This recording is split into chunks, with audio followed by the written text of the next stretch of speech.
नमस्कार. श्री स्वामी समर्थ सर्वांना. बघा, स्वामींचा प्रकट दिन जवळ येत आहे. 20 मार्च 2026 या दिवशी स्वामी समर्थ महाराज यांचा प्रकट दिन आहे.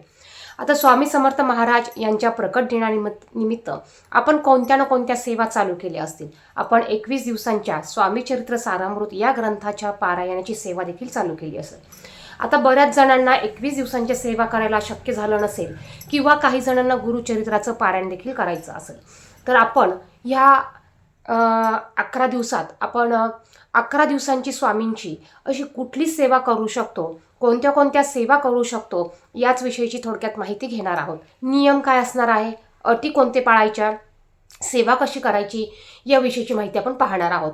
त्याचप्रमाणे ज्यांना स्वामी समर्थ प्रकट दिनापर्यंत गुरुचरित्र पारायण करण्याची इच्छा असेल तर तुम्ही ते पारायण देखील अवश्य करू शकतात. मग ते किती तारखेला आपण चालू करायचं, या विषयीची देखील माहिती पाहणार आहोत. त्याचप्रमाणे 18 तारखेला अमावस्या प्रारंभ होतो. मग गुरुचरित्र पारायण आपण करू शकतो का, या विषयीची देखील माहिती आपण शेवटी पाहणार आहोत. बघा, ज्याप्रमाणे आपण 21 दिवसांच्या सेवा चालू केल्या आहेत, ज्यांना 21 दिवसांच्या सेवा करणं शक्य झालं नाही, ज्यांना 11 दिवसांच्या सेवा चालू करायच्या आहे, त्यांनी ह्या 10 मार्चपासून ते 20 मार्चपर्यंत तुम्ही 11 दिवसांची स्वामींची अतिशय प्रभावी सेवा चालू करू शकतात. कारण ह्या काळात स्वामी तत्व, गुरुतत्व, दत्ततत्व हे खूप मोठ्या प्रमाणात सक्रिय असतात, ॲक्टिव्ह असतात आणि पॉझिटिव्ह असतात. आपण ह्या काळात जी सेवा करतो ना, याचं फळ आपल्याला 100 पटीने अधिक मिळत असतं. आपण रोज सेवा करतो, याचं फळ मिळत नाही का? मग बघा, रोज जी सेवा करतो त्याचं फळ आपल्याला मिळत असतंच, परंतु ह्या काळात जर का आपण सेवा केली तर याचं फळ अधिक पटीने जास्त आपल्याला मिळत असतं.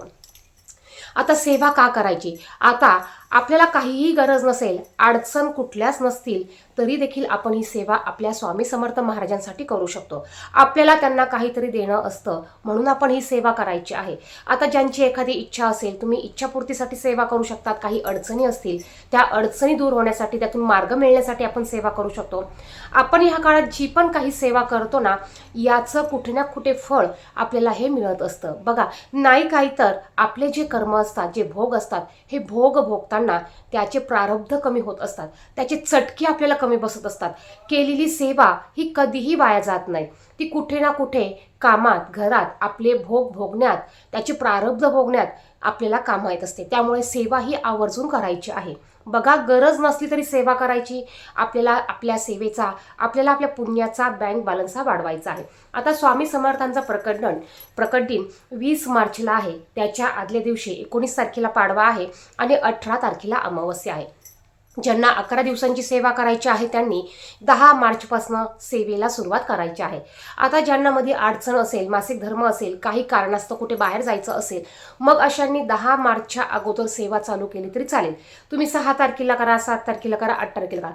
बघा, सेवा करायला कुठलंही बंधन नाही की तुम्ही 11 दिवसांची सेवा 10 मार्चलाच चालू करा, असं काही नाही. तुम्ही 8 तारखेला करू शकतात, 9 तारखेला करू शकतात, 7 तारखेला करू शकतात. फक्त आपल्याला स्वामींच्या प्रकट दिनापर्यंत 11 दिवसांची सेवा ही पूर्ण करायची आहे. मग यामध्ये तुम्ही स्वामी चरित्र सारामृत या ग्रंथाचं पारायण करू शकतात. रोज एक पारायण करू शकतात किंवा रोज तुम्ही 7 अध्याय वाचू शकतात. 11 दिवसात 11 पारायण करू शकतात. ज्यांना हे पारायण करणं शक्य नाही, ज्या महिला जी दादा कामाला जातात, घरात अखंड फॅमिली आहे किंवा घरात फॅमिली आहे, मुलं लहान आहेत, आता मुलांचे एक्झाम देखील जवळ येत आहेत, मग मुलांची एक्झाम असल्यामुळे अभ्यास असतो किंवा इतर कामं असतात, आपल्याला एवढा वेळ देता येत नसेल, तर आपण आपल्या परीने थोडी का होईना सेवा करू शकतो. बघा, आपण सेवा करणं महत्त्वाचं आहे. मग नियम अटी खूप पाळत बसलो ना, तर आपल्याकडनं कुठल्याच प्रकारची सेवा होणार नाही. आपल्या स्वामी समर्थ महाराजांना आपण केलेली सेवा ही अतिशय प्रिय आहे. फक्त ती तुम्ही मनापासून करा, अगदी मन लावून करा. कोणाचीही निंदा, कोणालाही वाईट न बोलता करा. घरात शांतता ठेवून, आपण आपलं मन शुद्ध ठेवून, आपली वाचा शुद्ध ठेवून आपण ही सेवा करायची आहे. आता स्वामी चरित्र सारामृत तुम्ही या ग्रंथाचं पारायण करणार असाल तर बघा, तुम्हाला एक वेळ निश्चित करून घ्यायची आहे. कारण कुठलीही सेवा करताना आपल्याला एक वेळ निश्चित करायची आहे. कारण त्या वेळेला तिथी देवता, ते गुरु आपली वाट पाहत असतात. त्यासाठी आपल्याला एक वेळ निश्चित करायची आहे आणि त्याच वेळेला सेवा करण्याचा प्रयत्न करायचा आहे. सेवा करताना पहिला नियम म्हणजे आपल्याला आपलंच आसन रोज घ्यायचं आहे. दिवा देवासमोर लावायचा आहे आणि मग सेवेला बसायचं आहे.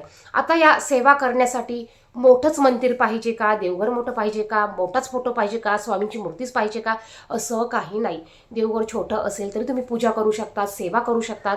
स्वामींची मूर्ती नसेल तर छोटासा फोटो आणा, छोटासा फोटो ठेवा. फोटो नसेल तर बघा, गुगलवरनं स्वामी समर्थ महाराजांची एक प्रिंट काढून घ्या. अगदी 10 रुपयात तुम्हाला ती प्रिंट मिळते. अगदी तो फोटो ठेवून तुम्ही स्वामींची पूजा करून देखील सेवाही करू शकतात. कारण सेवा करणं, सेवा घडणं हे खूप महत्त्वाचं आहे. त्याचप्रमाणे बघा, तुम्ही जर का स्वामी चरित्र सारामृत या ग्रंथाचं पारायण करत असाल तर आपल्याला जर का मासिक धर्म आला तर 4 दिवस सेवा करायची नाही. 5व्या दिवशी डोक्यावरनं पाणी घेऊन घराची शुद्धी करून घरात सर्वत्र गोमतीर शिंपडून आपल्या अथरुणा असतील काय असतील ते धुवून मग आपल्याला सेवेला सुरुवात करायची आहे. आता यानंतर आपल्याला ह्या सेवा करताना घरात अजिबात मांसाहार करायचा नाहीये. बघा, मांसाहार करायचा नाहीये. त्याचप्रमाणे तुम्ही इतर सेवा देखील करू शकता. ज्यांना ही सेवा करणं शक्य नाही त्यांनी रोज 11 माळी श्री स्वामी समर्थ या मंत्राचा जप करू शकतात. रोज तुम्ही 11 वेळा तारक मंत्र म्हणू शकतात. त्याचप्रमाणे तुम्ही दत्त बावन्नी म्हणू शकतात. रोज तुम्ही गुरुचरित्र अवतरणिका वाचू शकतात, स्वामी चरित्र अवतरणिका वाचू शकतात. त्याचप्रमाणे तुम्ही गुरुचरित्रातील 14वा आणि 18वा अध्याय तुम्ही पठण करू शकतात. ज्यांना शक्य असेल त्यांनी रोज 1 वेळा पठण करा. ज्यांना शक्य असेल त्यांनी रोज सकाळी संध्याकाळी पठण करा. त्याचप्रमाणे तुम्ही रोज जर का संकल्प सोडून 11 वेळा तारक मंत्र आणि 11 माळी श्री स्वामी समर्थ या मंत्राचा जप करणार असाल संकल्प सोडून, तर तुम्हाला रोज ही सेवा एकाच वेळेला करायची आहे. संकल्प कसा सोडायचा आपल्या सर्वांना माहिती असेलच.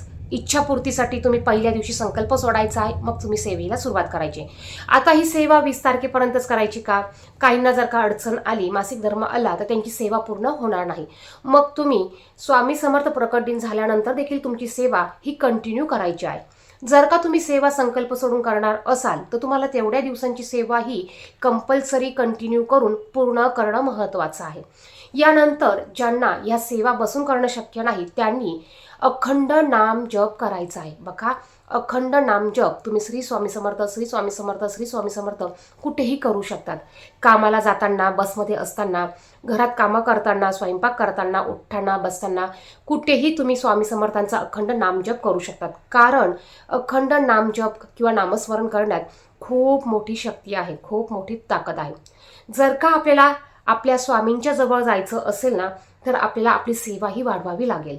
आपल्याला आपल्या सेवेचा वाटा किंवा आपल्या सेवेचं पुण्य आपल्याला वाढवावं लागणार आहे. जेवढं आपल्याला असं वाटतं ना की आपल्याला स्वामी मिळत नाही, आपण सेवा करून आपल्याला फळ मिळत नाही, तर आपली सेवा कुठेतरी कमी पडते. किंवा आपण सेवा करतो पण ती मनापासून करत नसतो, किंवा सेवा करताना काही चुका होत असतील, किंवा इतरांचा अपमान, इतरांचा अनादर होत असेल, तर यामुळे आपण केलेल्या सेवेचं फळ आपल्याला मिळत नाही. त्यामुळे सेवा अगदी मनापासून करा. साधी सोप्या पद्धतीने तुम्हाला जशी जमेल तशी करा, पण ती अगदी मनापासून करा. यात कोणाची निंदा करू नका. आता त्याचप्रमाणे बघा, ज्यांना स्वामी चरित्र सारामृत वाचायचं असेल त्यांनी ते वाचावं. श्री स्वामी समर्थ या मंत्राचा जप करावा, तारक मंत्र म्हणावा. म्हणजे तुम्ही तुमच्या यथाशक्तीने, तुम्ही तुमच्या इच्छेने, तुमच्या टायमानुसार तुम्ही सेवा करू शकतात. सेवेला कशाचंच बंधन नसतं.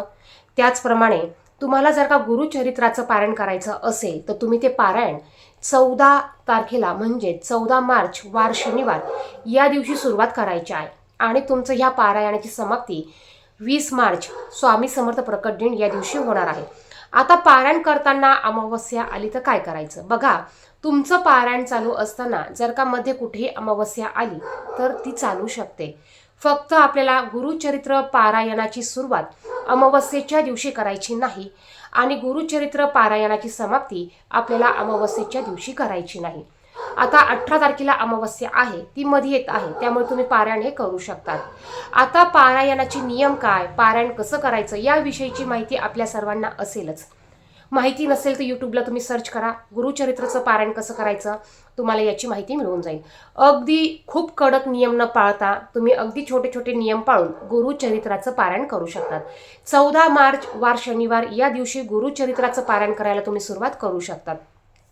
गुरुचरित्राचं पारायण करताना काही कडक नियम असतात, मोजकीच असतात. जसं की आपल्याला गादीवर झोपायचं नाही, जमिनीवर तुम्ही चटई टाकून, सतरंजी टाकून झोपू शकतात. 7 दिवस कडकडीत मांसाहार करायचा नाही, घरात देखील बनवायचा नाही. 7 दिवस ब्रह्मचर्याचं पालन करायचंच आहे. त्याचप्रमाणे परांना अजिबात घ्यायचं नाही. आपल्याला घरातलं खायचं आहे. खाण्यामध्ये देखील काही थोडेसे नियम आहेत. कांदा लसूण खायचा नाही, मांसाहार करायचा नाही. त्याचप्रमाणे तिखट मसाल्याचे पदार्थ खायचे नाही. साधं मीठ मिरचीचं आपल्याला स्वयंपाक बनवून तो खायचा असतो. आणि त्याचप्रमाणे आपल्याला एक धान्य खायचं असतं. म्हणजे तुम्ही ज्वारीची भाकरी खात असाल तर 7 दिवस ज्वारीची भाकरीच खा. गव्हाची चपाती खात असाल तर गव्हाची चपातीच खा. बाजरीची भाकर खात असाल तर बाजरीचीच भाकर खा. द्विदल धान्य यामध्ये खायचं नसतं. शेंगदाणा तेलाचा वापर करायचा नाही. असे जे छोटे छोटे नियम आहेत हे आपल्याला पाळायचे आहेत आणि आपण गुरुचरित्राचं पारायण करू शकतो. तुम्हाला काही प्रश्न असतील तर कमेंट बॉक्समध्ये नक्की विचारा. धन्यवाद. श्री स्वामी समर्थ. आणि आपण ह्या स्वामी प्रकट दिनापर्यंत आवर्जून आपल्याला होतील तेवढ्या सेवा करून आपल्याला आपल्या पुण्याचा वाटा वाढवायचा आहे. धन्यवाद.